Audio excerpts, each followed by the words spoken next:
Hey there, welcome to Nerdarchy. For Nerds by Nerds, I'm Nerdarchist Ryan, and today I'm joined by... I'm Ted. I'm Dave. And today we have a GM 911 from Playfair. Playfair. Playfair. And kind of the concern is they have multiple plot threads going, or their primary plot thread that they had going got derailed because the player that it most hinges on and is involved is trying to keep that stuff on the down low. So this GM wants to somehow keep the other players engaged while running this back burner plot. There's 6 players in the party. Yeah. 2 of which are experienced, 4 of which are new players.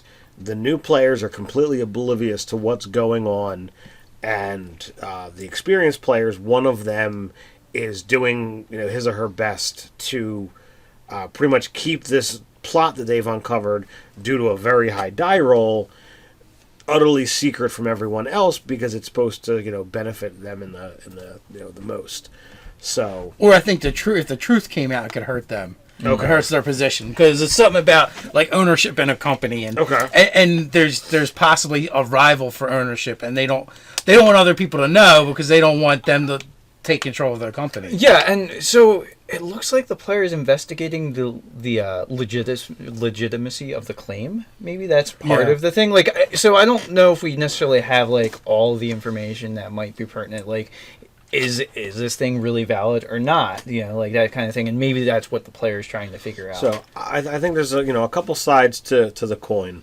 Number one, as a GM tip, anything that you want to put out there, you have to be prepared to deal with. Now, I understand that the high die roll resulted in them getting this information, and it was then supposed to be distributed to the party, and this player decided, you know what, I'm going to keep it a secret.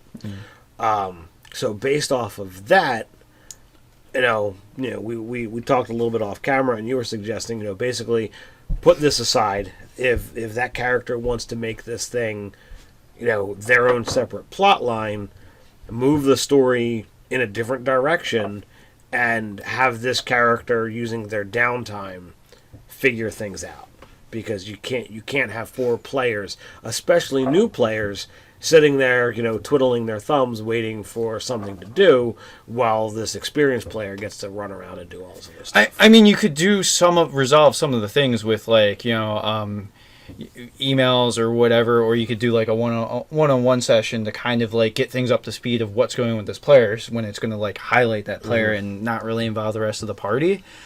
But one of the things I thought is like maybe the character, maybe they go to places that like are of interest or bring answers to the fore about this thing that's going on, about this. It's either extortion or legitimately this person has a claim to this Right. business, that venture. It's like an adventuring company. And so maybe that they get lured to a place of interest, but the person that's got the claim, maybe they start taking countermeasures that adversely affect the rest of the party, and that brings them into it. Maybe they're hiring brigands or whatever to do things, or they put a hit out on the leader of the venture, their adventuring company.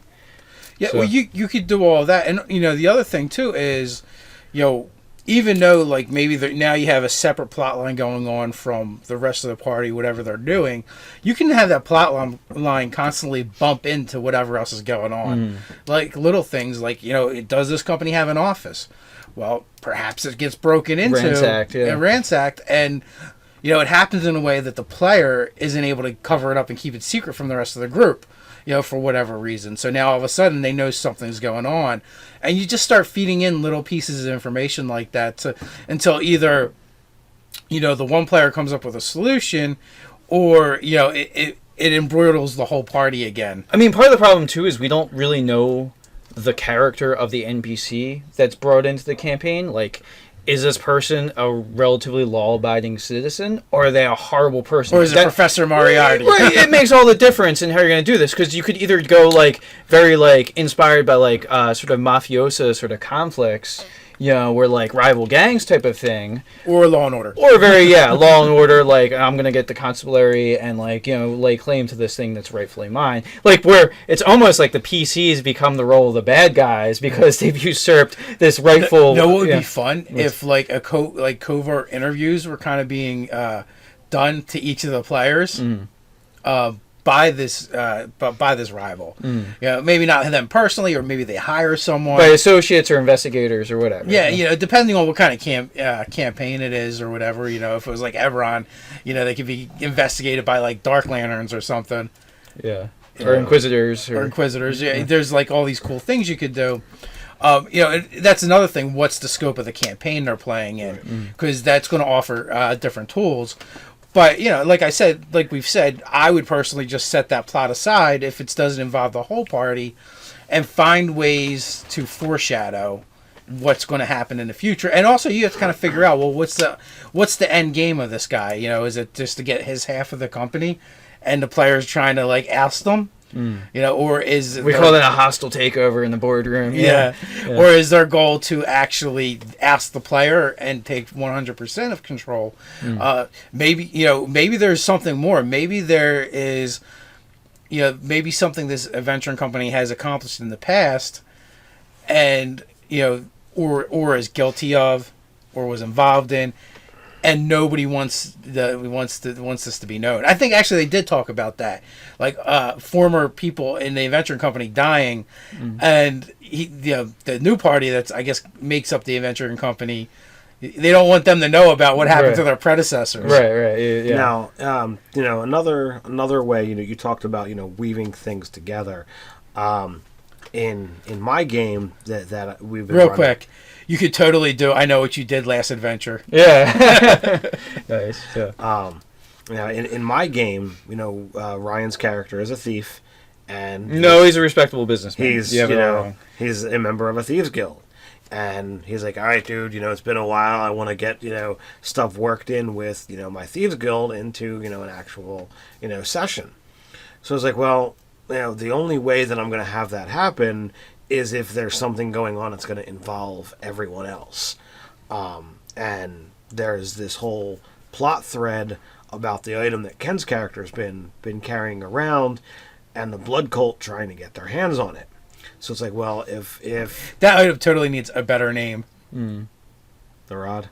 No, it's the wet rod. That's what Ken has referred to it as. I've always just referred to it as the rod of the blood rod.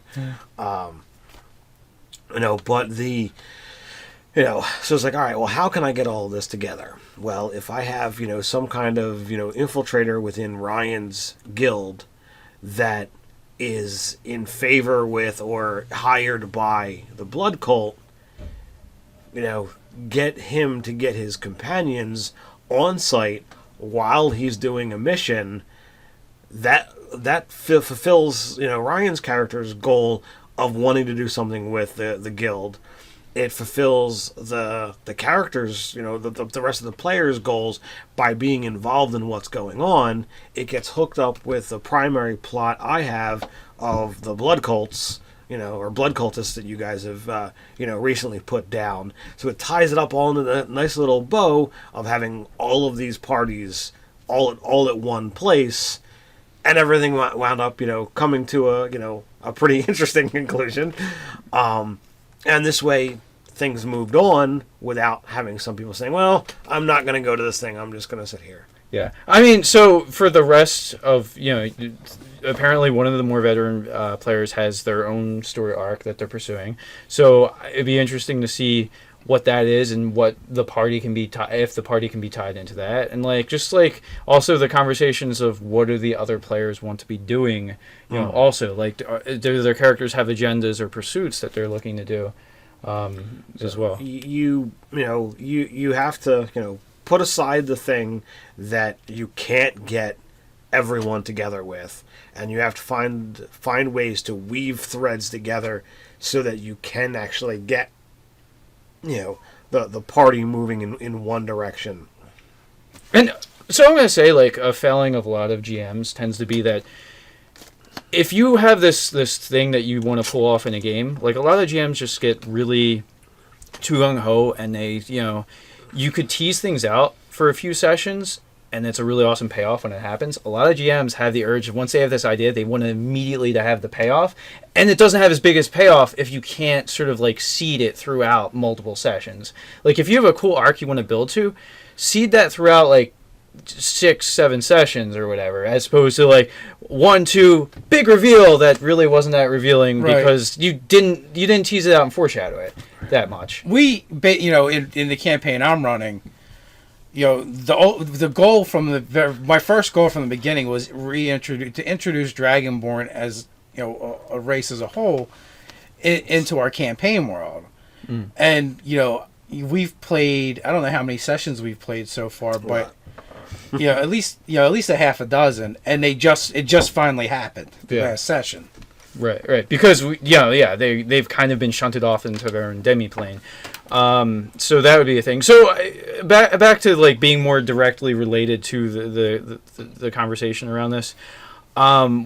If the NPC is more nefarious, they're an adventuring company, so they take jobs to do things, I would imagine. So one of the things you could be like this guy through proxies and agents basically sets up an elaborate trap. They get a commission to go do a thing, and it turns out to be a trap to put them in a disadvantaged situation, and this guy monologues about the whole thing. So like eventually, in like several sessions of them trying to complete this task for this guy, he does the Bond villain thing and captures them, and they have to like deal with the situation at a disadvantage. Well, and it could even be not so much like, oh, he's trying to kill them.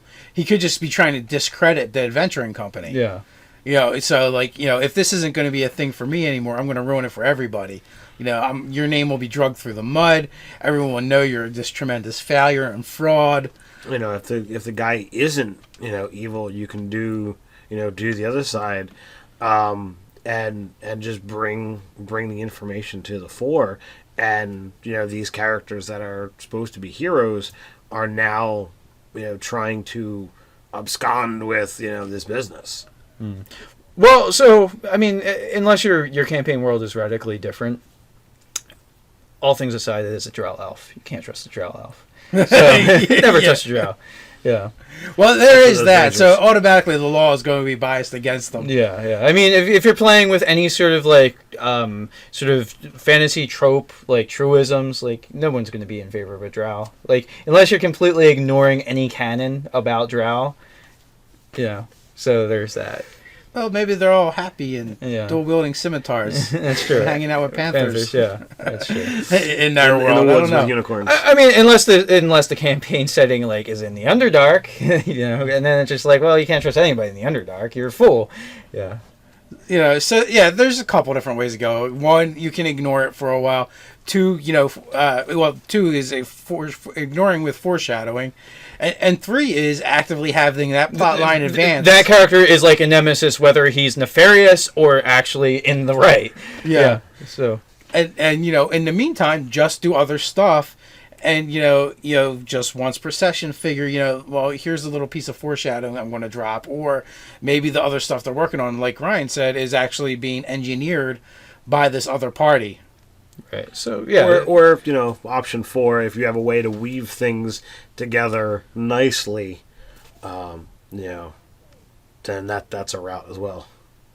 Well, but that that requires he doesn't want to take the agency away from the one player that's keeping it a secret. I think you stated true. that. That's true. And doesn't want to step on those toes.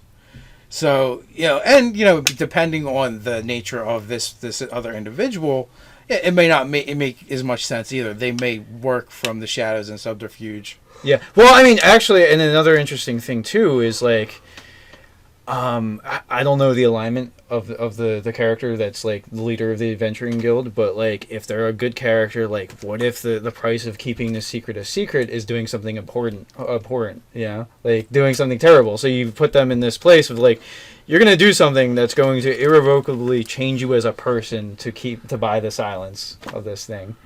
Well, that's always a possibility too. Yeah, something of this nature should be, moving that character forward in some kind of growth. Will be it good or bad? Draw off.